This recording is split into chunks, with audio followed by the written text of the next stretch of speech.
here. One of the things I've been struggling with is how do we teach and encourage you guys to care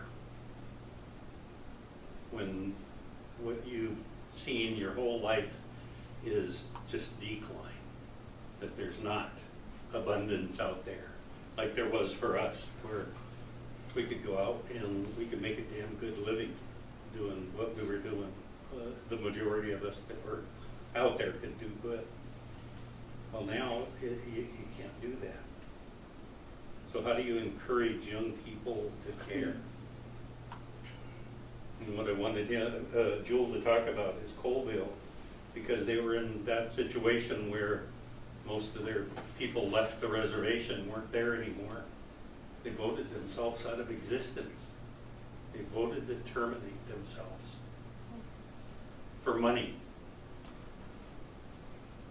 And we want to make sure that you guys understand what the consequences of that are down the line to your kids and your grandkids. Because this is important things when you, especially when you don't see, well, what's the big deal? I don't fish, I don't hunt, I don't gather. I go to school and I have a job and I'm just doing fine. What do I need that for? I can get a couple $1,000. And that's what happened to them. And people from here at Lummi went and worked with the people at Colville to turn that around. So they finally voted it down. So that's how close we are to eliminating ourselves, assimilating ourselves into the greater society, and we're just brown white people in values. I'm not saying white people is a bad thing. I'm half white myself. I'm half Dutch. My mother was Dutch. But this is where I chose to be. This is where I belong. Fate brought me to here back home.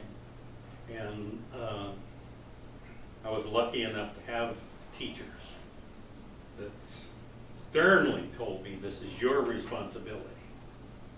You've got to stand up and speak for our treaty rights. You've got to learn what they're about. So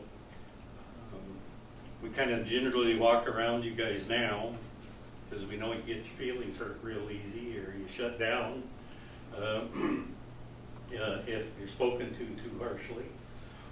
But we just want to encourage you to talk with your parents and your grandparents about these things. And some of them know a lot, but they don't say anything because nobody has asked them.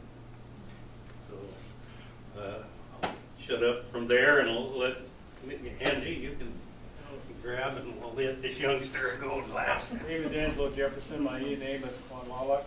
So, Randy got us here to talk about treaty, but I hear more about education and history. I'm the oldest of 13, and my parents, Leonard Jefferson and Mary, they never got to go to, I think they went to 4th grade at best, and then they ended up getting their GED later. Well, my mom was the only child. She spent time at a boarding school, and she never finished because, they whacked her hand for right and left hand, and she couldn't really function with her. She was left-handed. They wouldn't let him right and left-handed. So she come down here, and anyway, she understood the importance of education. All of us graduated high school. The youngest brother, he didn't want to finish high school. You know, he was pretty adamant that he was going to drop out. So she said, "Well, I'm going to go to your class and sit in your chair and tell everybody I'm going to learn for you and come home and teach you what you need to know." He thought she was fooling, so she was going out and getting on the bus, and she said, Mom, please don't go. I'll go. So he finished. He finished. He was the youngest one. That was the importance of education. So there was my sister got a degree at 50 years old, 4-year degree.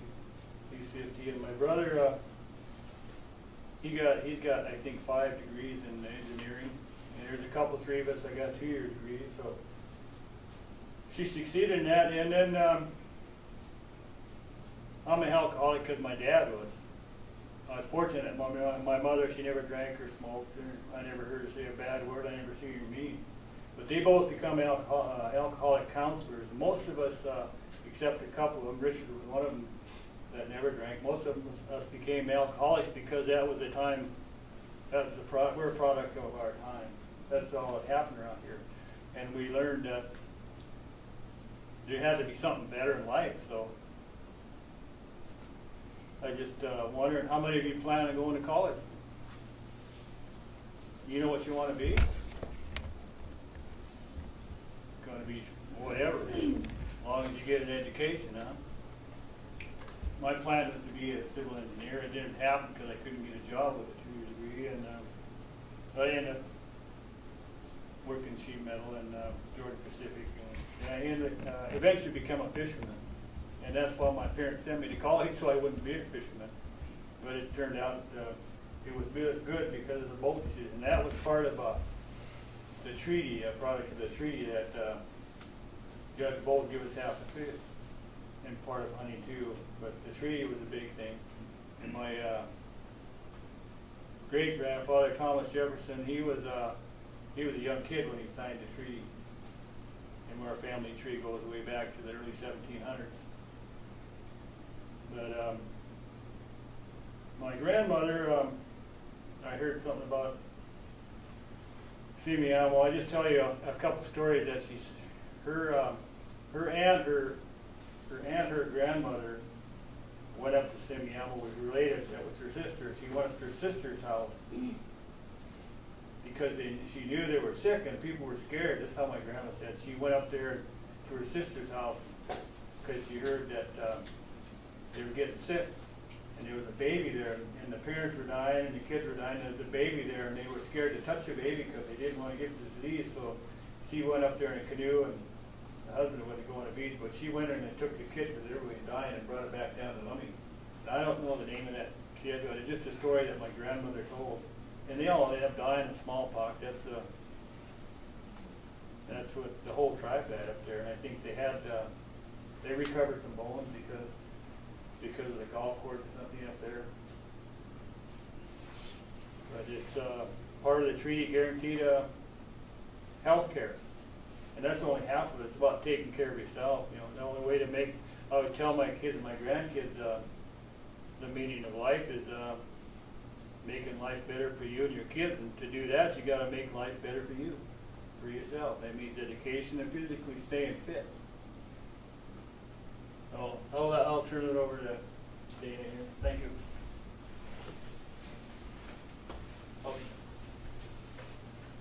I would like to thank you guys, you students, for being present today and being here in school and being here in class today. And to listen to Jewel, and I always get a great education from Jewel, and that's how probably that I'm sitting right here, is that I've sat and listened to these older gentlemen than I am. And I never thought I'd be sitting here talking to students, but you know, the GI says, you gotta care. So one of these days, if you care, some of you people will be sitting over here talking to the younger people. But we come from a pretty neat tribe as the Lummi tribe. Like Joel was saying, Lummi has never taken anything from the government. That there's a docket on, is it docket 110? Docket 110 where the government paid supposedly wanted to buy the San Juan Islands or pay us for the San Juan Islands and our land that has been taken by the government. And Lummi has never taken that money. So that's one thing we can be proud of as Lummis, is that we don't fold, we don't back down. And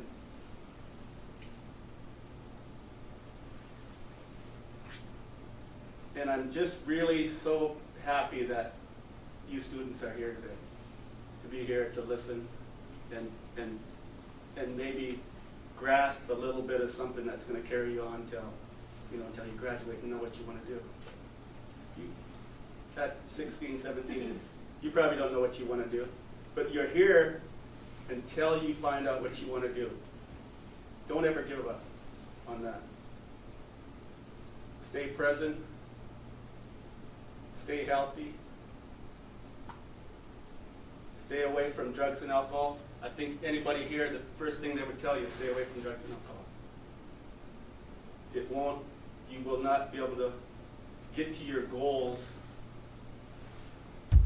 with drugs or alcohol. Will always hold you back. I've been a fisherman for 40-some years, you know, and I think, and that takes commitment, even to be a fisherman. People think that fishermen are just, you go out and fish and make money and spend it, whatever. But no, you have, if you want to be successful, you have to have commitment. It's like school, like you guys are here today. You guys have commitment to be here. And I'm glad that you're here today. I'm so glad that you students are here today for us to speak to. I don't know how much time we got left. About 12 minutes. But I grew up, it was a little village down the river. He was my neighbor. You were probably there. And we grew up without any running water or lights. And outhouses. Yeah, we had outhouses. But you wouldn't think, looking at us today, that's the way we grew up. You know, in just our lifetime, that's how far we've grown as a tribe. And my dad was in boarding school. My family was part of the Relocation Act, where we moved to Tacoma for 5 years, 4 or 5 years, lived there for a while, and moved back. I didn't graduate. I quit school in 11th grade. I wish I didn't, but I quit school in 11th grade to go fishing. At 25, I went back. So it's never too late. If you drop out or you get behind, it's never too late to go back and start over and get your diploma. That's one thing, at least I'm proud about, is that I went back and got my high school diploma. So if you ever get behind in school, or things get tough, you know, and you fall a little behind, you can always catch up. Don't ever give up. So that would be my message today, is that I'm glad you're here. I'm glad you're present. And don't ever give up. Things will get hard, but don't ever give up. You'll always catch up with some dedication and just